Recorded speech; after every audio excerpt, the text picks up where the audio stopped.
This Slinky test is like unbelievable. Imagine, Uh, I know that shoe manufacturers buy their standard soles for 15 cents max. yeah. 15. Imagine the margin on this. Hey guys, it's another week. We're back together.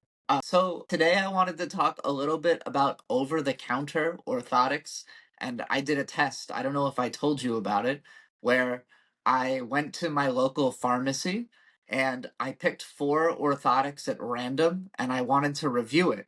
And I thought I'd share kind of my findings with you guys, and I'd love to hear your thoughts about it as well. So I have three different orthotics. You can see they're all pretty Oh my flimsy. god. And I thought we could go through one at a time and kind of like compare how they are to each other. And then also we can discuss how they relate to stride orthotics and why it's, ours are custom, which is a whole different thing, but just the construction of a stride orthotic compared to what you get over the counter is really night and day. So does that sound good to you guys? Let's do it. All right. So this is the first one. It was called Comfort. Can you see? Yeah. And what I thought was so interesting about it is I took it out of the box and it did this. And I was pretty surprised just by how flimsy it is. The bottom is really just has one solid component here, which is this rubber. And I did a test with all of them, which I'm calling the scrunch test. And the scrunch test is how easily can I scrunch the entire orthotic into one hand. So Oh my god. it turns out very easily. It shot off. So, yeah, this was the first one that I wanted to talk to you guys about. Another interesting thing is it has like design, so it looks like it has, maybe some metatarsal support here. But if you look, it's completely flat. There's no elevated metatarsal support. It's all the same material. It's just like a different design to look nice. And on the bottom, there is like a tiny bit of heel cushioning, but there's absolutely no arch support. I don't know if you can see well on camera, but I think part of why I wanted to show you is to make sure that I can get it on camera and you can kind of react to it. And Dominic is our head of design. Any initial thoughts at this orthotic? I mean, the crunch tests showed it all, right? And you even said the forefoot cushion area is the same density, the same material. Yeah, the exact same. I mean, look, it also there's this other test. I call it the Slinky test. Do you know what a Slinky is? Yeah. It's I like don't. it's like a children's toy that's like a metal and you go like this with it or it can go downstairs. That goes down Yeah. the stairs, yeah. So yeah, this is the Slinky test. I saw some videos on YouTube about reviewing insoles based on the shock absorption. Maybe you saw that too, where someone drops a bowling ball on the insoles, and if it doesn't bounce back, it's considered as good. Yeah. I think we measure with the wrong metrics. Like, Yeah. that's what they sell you. What does that mean? I know. Yeah. What does it mean exactly? It doesn't bounce back. Is it better shock absorption? Well, maybe, but we wear shoes that are way too soft anyway. So what's the point of shock absorption despite degenerating your muscle and bone structure?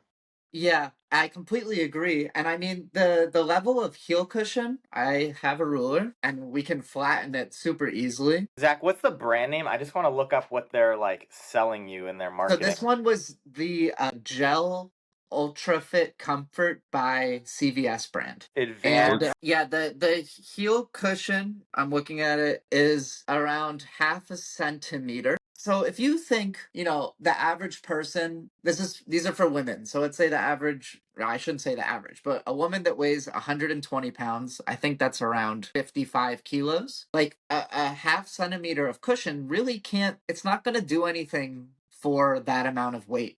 It's like if you had this on your head and you dropped a weight that was 55 kilos on top of it, you would still be in a lot of pain. And that's what's happening with every step you do. So even though it looks nice and it does feel good, like I've had this at my desk for a week and I find myself using it as kind of like a fidget toy or like kind of massage gel type thing. But with your whole weight going on it just doesn't do anything. So yeah, that's the Gel Ultra Fit. Any other comments, or should we move to the next one? I think it might be okay for somebody that just wants like a little bit of gel, or you think it won't even offer any support because it's just so flimsy. Well, I don't think it will offer anything in addition to what your shoe sole already has. Like your shoe's sole, especially for most people, they wear these sneakers with really big soles that are all cushion. So it's like putting a pillow on top of another pillow. You know, it's the effect, and this pillow is way smaller than the other one. So it's really negligible, I think, the effect. It just looks nice. I think that's really the benefit. Um, Dominic, I don't know if you have any other take on that. Yeah, even as I said, even if like you measured the thickness of the cushion, but I think not even that is a metric that we should go with because otherwise people will measure our cushion and that's not the point. Cushioning is not the point of orthotics. So I don't even care about the thickness of the cushion. It could be way higher cushion that wouldn't make a good insole of it. True. Yeah. I think my takeaway for this is that it's just a waste of money. I'm not saying you need to have really, really, top tier stride custom orthotics necessarily, but if you're going to get something, don't get this because you're really just throwing away. I think this one was like $19. You're just throwing away money that's going to have temporary, if any, benefits. Agree. Yeah. All right, so the next one I'm going to show you guys was the most expensive one that I purchased. This was called Comfort at Work from Dr. Scholl's, as you can see here. So first, let's test this. We'll call this the gravity test, which is, pretty amazing. This one I was the most confused by because it has like there's nothing. There's nothing. I mean, if you can see how flat it is, it has a heel cup, but the heel cup doesn't. It's so flimsy that it's really just flat. So this one I was very confused by because there's like nothing to it. It's just like this piece of rubber foam, and it looks like it provides arch support, but it really doesn't because if you feel the length, there's no actual arch support. It just kind of comes up on the side. I'm trying to. I do. I took an insole out of my shoe, the one that Oh it yeah, came that's what with. I wanted to do. Yeah. Yeah, and it's identical. It has the exact same qualities where it looks like it's giving arch support, but really it's just to make sure that there's no kind of foot fall off between the side of the insole and the shoe. That's what this has as well. And the other thing that I was quite disappointed, this one I think was $35. It Damn. looks like it has like this cushion here, but there actually is no difference in thickness at the bottom with this blue thing versus the top. It's completely flat. Is it softer though? Like the material itself, is it softer? It's identical. In fact, like you can see that there's Just the this color? pattern. It's just a different color. Yeah. So the other thing that was kind of interesting, I did this to the other one, but I'm going to do it live on camera. So this is the bottom and it's providing grip, right? Like it's so the insole doesn't move around. Keep in mind, if you're walking 10,000 steps a day, there's going to be so much friction. So anything that's not really structurally connected well is going to disintegrate. And just as an idea of how kind of quickly these things are going to fall apart. Oh. Okay. I mean, it like will rip right off so fast. Yeah. I just thought this was an even worse waste of money. So And that's with $35 for an insole that basically comes with every shoe. yes, exactly. And then this one was even worse for the scrunch test. I thought we could do that now, Oh man. which It's I funny. thought was crazy. It I'm sorry, the says lighting is so funny. it says on the website it has a supportive arch, helps to evenly distribute weight. It seems Right. like there's no arch. There's no arch. Look, and this Slinky test is like unbelievable, right? And imagine, I know that shoe manufacturers buy their standard soles for 15 cents max. Yeah. 15. So imagine the margin on this. Yeah, so this probably it had, multiple pieces glued together. It's two materials because there's this rubber and then this is all one foam material. I bet this was like, 90 cents to make. Yeah. So that was the second insole. Any other comments or should I do the winning insole of the three over the counter ones that I bought? Let's see it. So I was looking and I wanted to find the one with the best possible heel support. And I found this one. Now, the heel support is very slim and it's given by this piece of plastic here that is like a tiny there's no thickness to the plastic. It just has a built-in arch to it and it's all covered by just this foam layer. This one I forgot we should do the gravity test. But it has the best gravity test. And do you know which name, like what the product name is? I hope I didn't. Did I throw away the packaging? This one was, I think I can remember it. It was Dr. Scholl's. Oh, I think it was called Dr. Scholl's All Day Comfort. Yeah. Okay. So for the scrunch test, I just want, even though there is this plastic arch, and it does provide a little bit of arch, I don't know if you can see, maybe half a centimeter, it still fails the scrunch test. You can just scrunch the arch up like no problem. Try it with And the stride, the yeah, scrunch test. sure. I mean, you could get the front a little bit, but the back is not doing anything. The arch isn't doing anything. And I shouldn't say that, failing the scrunch test is that bad, because you could get a super, super rigid orthotic that you can't bend at all, and that's not good either. But it shouldn't be so flimsy that it just like it can fold and put it in your like pocket. Right. And then the other thing, like the other insole that kind of I have too many on my desk. Sorry. I think this came apart really easily. Yeah. So like, look, it just rips right off, and you can see that it's just this really really flimsy piece of foam with this one kind of X-shaped plastic piece glued to it. It's not like there's any real thought or design. And now that the plastic is isolated, maybe I can take it off so we can really look at what is providing the arch support, which is like next to nothing. Oh yeah, this is going to be interesting. All right, sorry, I should have prepared this before the call. Okay, so this is the plastic with like the foam underneath.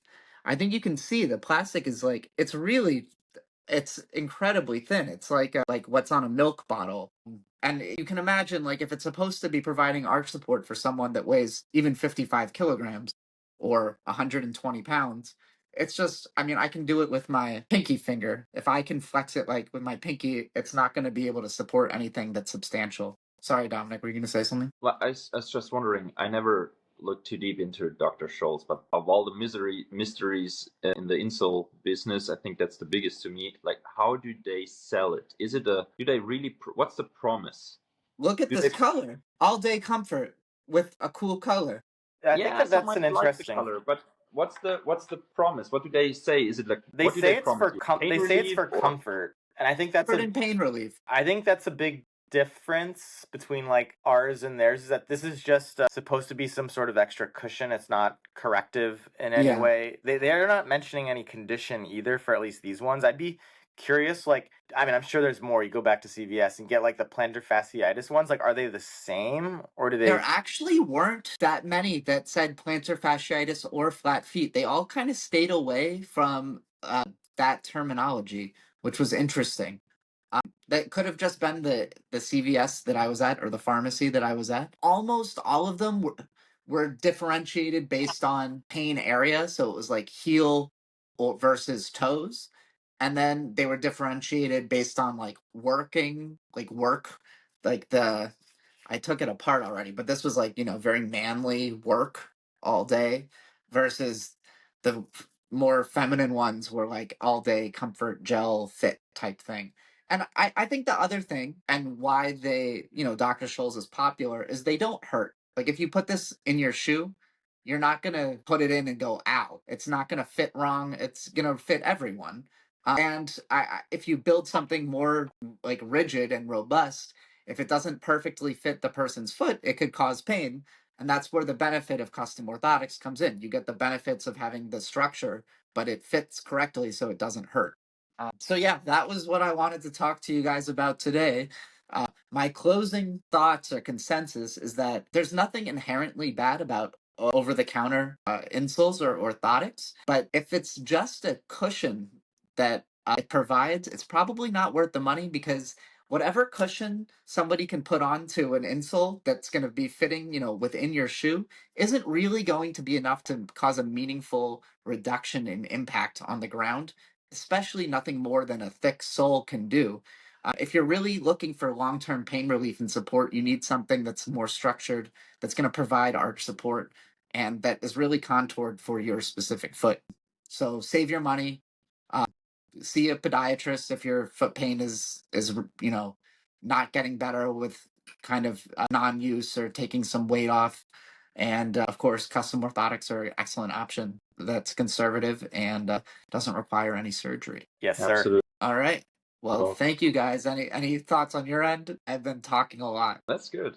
What I Okay. think is that's not really insoles for pain conditions, right? You shouldn't buy them for any sort of condition, even though it's called Dr. Scholl's, which I is know. I know.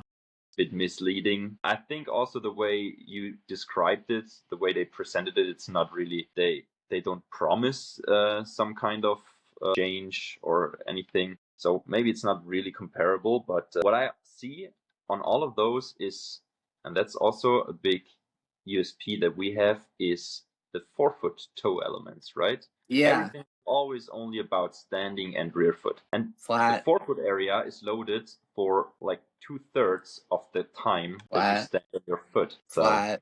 why ignore that? Flat. Amen. All right. Well, thank you guys so much, and looking forward to discussing a little bit more next week. Thanks, Zach. Awesome. Thanks, All Greg. right. Bye. Thanks.